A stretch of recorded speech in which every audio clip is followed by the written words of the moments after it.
Olá meus queridos, tudo bem com vocês? Aqui quem fala é o Yuri e hoje eu vim mostrar aqui para vocês como ativar o token ah, do GitHub. Eu não sei direito qual é o termo técnico para essa coisa, mas basicamente é o seguinte: se eu vier aqui no repositório público, por exemplo, aqui o form CPF, né? Como vocês estão vendo aqui, é um repositório público, qualquer um pode acessar, qualquer um pode clonar.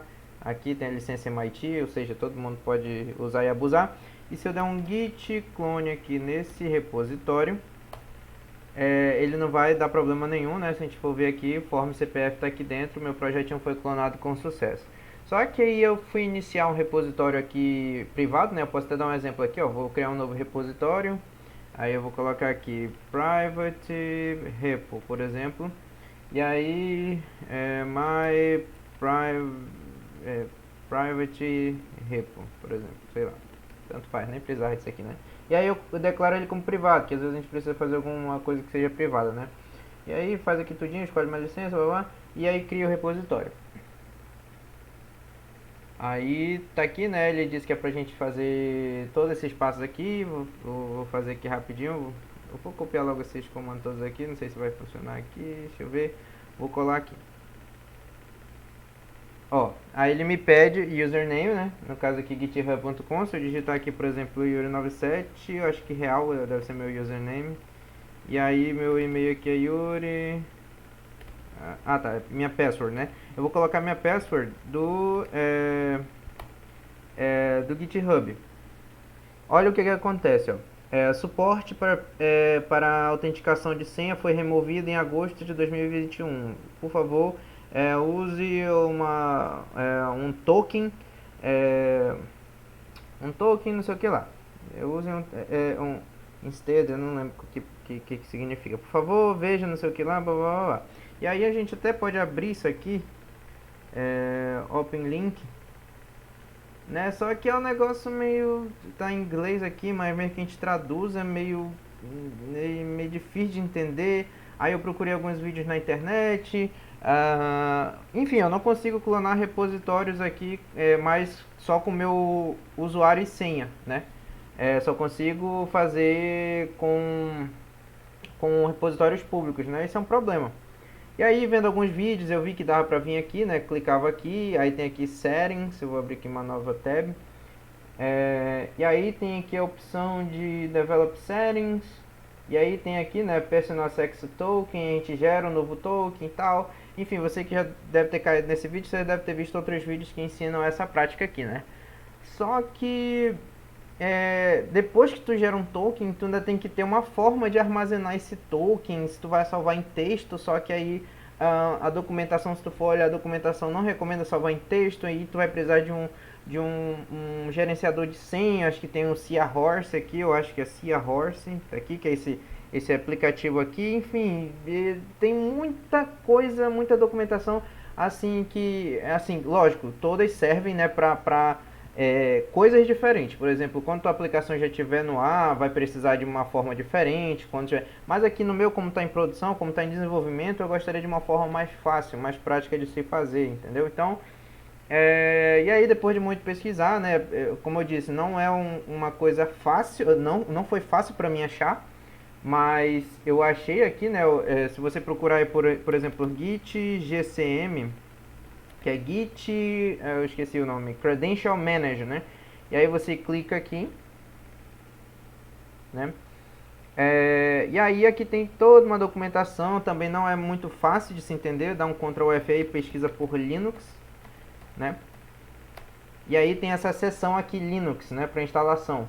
E aí tem duas formas de instalar. Tem aqui a forma via Deb, né, .deb package, e existe aqui para outras distribuições, que no caso seria Tarball, né, Tarball, sei lá como é que pronuncia.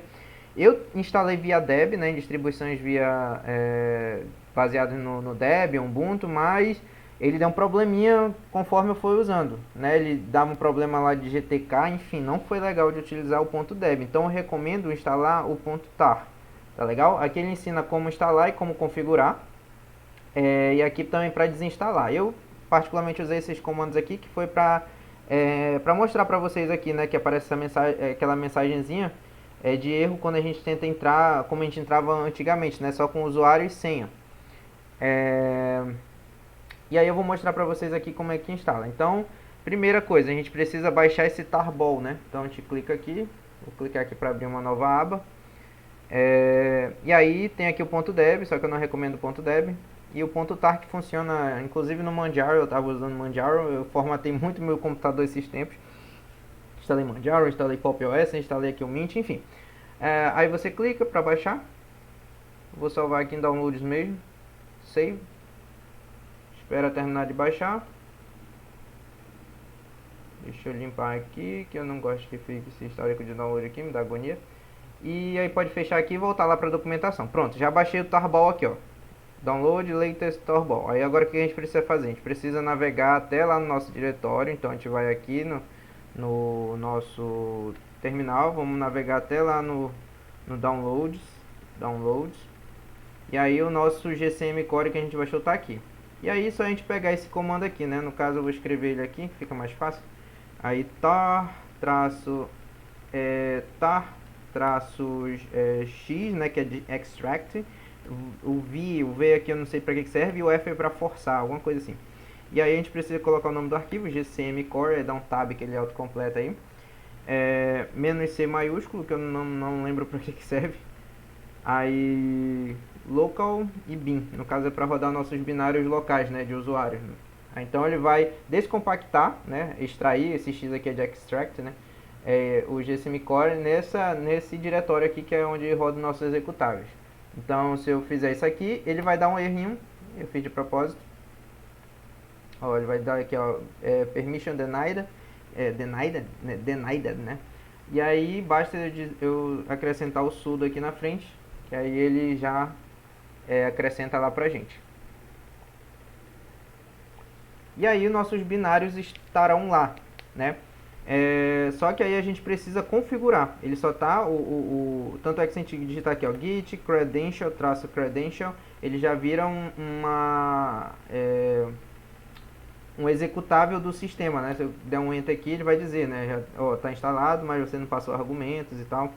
Então ele já é um executável, mas a gente precisa configurar, né? Se a gente for aqui em git config-l para a gente ver nossas variáveis globais, eu tenho aqui o meu name e meu e-mail, né? Que no caso aqui seria o meu e-mail do GitHub que eu estou usando aqui. Aí no caso a gente precisa configurar. Então tem esse git credential manager core configure aqui, né? Então a gente copia, cola, deixa eu sair aqui, cola. E aí se a gente for olhar a nossa listagem de configurações, ele acrescenta algumas linhas interessantes aqui pra gente. No caso ele coloca aqui essa Azure, né? Aí também esse helper aqui, ele dizendo onde é que tá. E ele acrescenta um helper vazio. No caso ele acrescenta 3 credential helper pra gente. Aqui um vazio, um com esse diretório aqui, que é onde está o executável da nosso credential, né? E aqui um da Azure, né? Eu não sei para que serve, tem que até pesquisar. E aí, aqui no finalzinho ele diz que todas as distribuições Linux requerem uma configuração adicional. Então você clica e aí você vê que configuração adicional é essa. Também outra coisa que mais complicada, né? Windows Credential Manager e aí tal. Aí você vai procurar lá por Linux. Sempre me perco, tá aqui, é disponível para Linux. E aí tem esse git config, né, global, não sei o que lá, não sei o que lá. Aí no caso aqui ele está adicionando um secret service, que aqui ele está dizendo que é uma interface gráfica para a gente usar libsecret, que é para armazenar, né, aqui ó, story credential, para armazenar as credenciais de segurança, né, lá no Seahorse, por exemplo, entendeu? Que é aquela interface aqui de gerenciamento de senhas. Então a gente precisa adicionar mais essa paradinha aqui lá. E aí dá um enter. Se a gente der aquele git config ele de novo, ele vai estar aqui, ó. Credentials Store Secret Service, ou seja, um serviço secreto, mas basicamente é a interface para armazenar as senhas, né, de secret, de senha. Então, se a gente for lá de novo nos nossos projetos lá, acho que está em documentos, né? Então, em docs, /documentos, projetos. E aí tem lá nosso form e CPF. Se a gente der agora um git, se a gente copiar lá nossas informações de novo, né, daquele nosso repositório privado, que era o que a gente queria fazer, copiar. Se a gente colar aqui e der um enter, deixa só, aí aqui ele já abre essa janelinha pedindo pra gente se autenticar, né? Então se eu clicar aqui, ó, sign in with your browser, né? No caso eu clico aqui, ele vai abrir o browser e já vai dar um authenticate suspected, né? No caso é porque eu já tô logado com a minha conta aqui, né, do GitHub, tá na minha fotozinha bem pequenininha aqui. Eu já estou logado e ele já detectou, mas se você não tivesse, ele ia pedir para você criar sua conta. Agora, a partir de agora, eu posso sempre dar um git push, por exemplo, para lá. E aí, ele já disse que já está tudo atualizado. Se eu atualizar aqui essa página aqui da minha private repo, que foi o repositório que eu criei para esse exemplo aqui, né? Já está aqui meu readme aqui, que é o readme que ele me pediu lá para me criar, né? Private repo, private repo. E é isso. No mais é isso. Se você ficou com alguma dúvida, deixa aí nos comentários que a gente tenta responder. E dá o like, compartilha e aqueles cacete a 4. Valeu, muito obrigado e até a próxima.